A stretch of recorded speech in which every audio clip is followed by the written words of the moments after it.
Yama Yama, everyone. My name is Rhani Green, and I am here with the lovely Margaret Greenham. And where are we? We're outside Governor Jeanette Young house in Paddington. 168 Fernberg Road. 168 Fernberg Road, Paddington? Something like that. Yeah, we're here every Monday, and I'd like to come more often, but we're here every Monday to let her know what we think of her. 10 a.m. till 11 a.m. Fernberg Road. Hashtag expose the 28. Yes. And so the reason that I wanted to get Margaret on is because obviously everybody has a story. Everyone has an interesting story of sort of how they ended up how they are. And last week on the Monday, I was like, how did you get into all of this? How did this all start for you? And I find her story so interesting and so unique, and I just wanted to share it with you guys because I think it's fate. I think that how it all happened, it's just stuff like that doesn't happen by accident, you know? It's just so crazy. Yes, it is. So she's going to share her story with how this all happened. Okay, my husband died 33 years ago, and I went to work about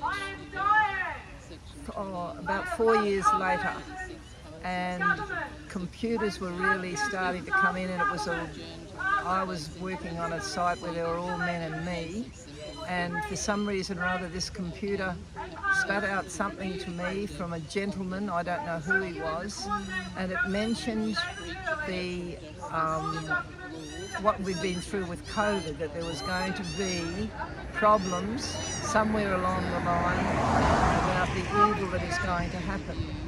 This man was a scientist from overseas. I don't know who sent it to me, but it just showed us what was likely to happen. Now that would have been, I'd say, about 1994. So what's that? 28 years ago. 29 years ago, yeah. And it really interested me at the time, really made me think what is going on, and I started to search further, started going to some kind of get-togethers in people's homes. Which where we would have been harder because back then, 28 years ago, computers, I didn't get a computer, 10 years after that. So we've got lots of noise happening. We've got two magpies and mama feeding the baby. Everyone here is just good vibes. Even the magpies want to be a part of it. So 28 years ago, when this is all happening, you don't have Google, we didn't have mobile phones. You don't have social media. That's the thing. It's like, how do you find out about these things? Well, it wasn't easy. It wasn't easy. And by going to different people's homes, we started to learn a little bit. I never really knew how to even print it off the computer. That's how good I was. And I started eventually, my sons were mourning at the time, but eventually I introduced a couple of them and they used to come along with me. And we just listened, hear what they had to say.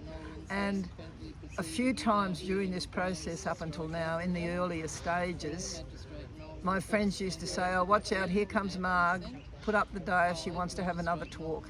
Because I'd try and introduce them to something that they didn't want to hear about. So I'd pull back for 12 months, 18 months, and then maybe I'd get something on a computer, but we only had a very basic computer at home. And for a while I did pull back, and about 10 years ago, my eldest son really started to get interested, and he now knows a hell of a lot that I don't. But he has also been here and studied a huge amount about all this COVID and what it's now called COVID, but just about what is going on. And through this process, I have started to speak out. I have no fear now. If I go to jail, what we do, we'll find out that one. I speak up every Monday to our supposed governor, and just the knowledge that you gain by standing up and saying, no, I want to be part of this process, and how you learn to become one of the group of people who knows that they are doing the right thing. And what we do here every Monday morning, and whoever may be watching this, I'd love you to come and be part of the process of speaking to the supposed governor and letting her know what we think. That is the only way that eventually we're going to get enough people to tell them what we really mean and want for the people of our country, Australia. Because at the moment, Australia is being robbed, totally robbed of who we are as people. Yeah, well said, well said. So once again, for those of you, it's 10 a.m. till 11 a.m. Mondays and Saturdays outside the State Governor's house. I can absolutely guarantee that you will leave feeling so amazing. You feel so good because you're connecting with other like-minded people that are using their voice. We all have a voice. Yes. Use your voice. Everybody here is so many different ages, so many different races, religions, the whole lot. It's just a big mix of everyone, and that's what it's all about. We all have a voice, so we should be using that. We need to stand up for what we believe in. Yes. Stand up for the vulnerable, especially, you know, the main thing that we're protesting here is #exposed to28. So it's about not even standing up for ourselves, but standing up for those vulnerable, those that we are supposed to protect. But I mean, like, this is supposed to be your government, the government that's working for you, so you should have your say in it. And yeah, it's just awesome. It's just an awesome bunch of people. It is. Great group of people, and none of us, or even if we have, we're accepted, but we haven't been jabbed, most of us, and that is what we're here for, to mix and share who we are as people, and to carry on and expose the 28, expose the damage that's being done to our children that we don't hear about on the media. I'm not a lover of the media. And oh, here we've got someone coming down to see us. We've got some stuff happening, the security guard. Oh, the police are coming down. Oh, we're having fun here today. Normally we're very quiet, but there's lots of things happening today. But I just encourage you to come. I wonder if they're going to come out.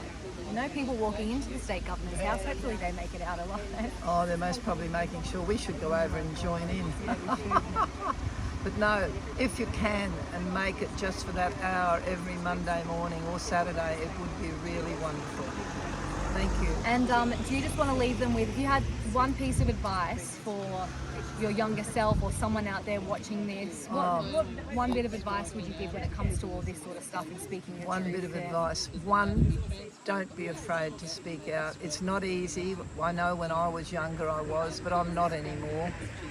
Grab the courage that you have, it's there within you, and bring it to the fore, because the more people that speak out and show that we mean business, that we want our Australia back to what it was when our soldiers went off to the First World War and the Second World War and other wars. They've gone up to protect Australia, and that's what we are here for, to do that and to be part of the protection of our children and make them see and allow our children to see who we are as people. Well said, well said. Thank you so much That's for all right. sharing your story, and thank you for all that you do and coming down every Saturday and speaking your truth. And it's definitely inspiring. You know, she's one of the backbones, as a few, of what this is and what this is becoming. So Yes, yeah. yeah, big thanks. That's all right. That's a pleasure.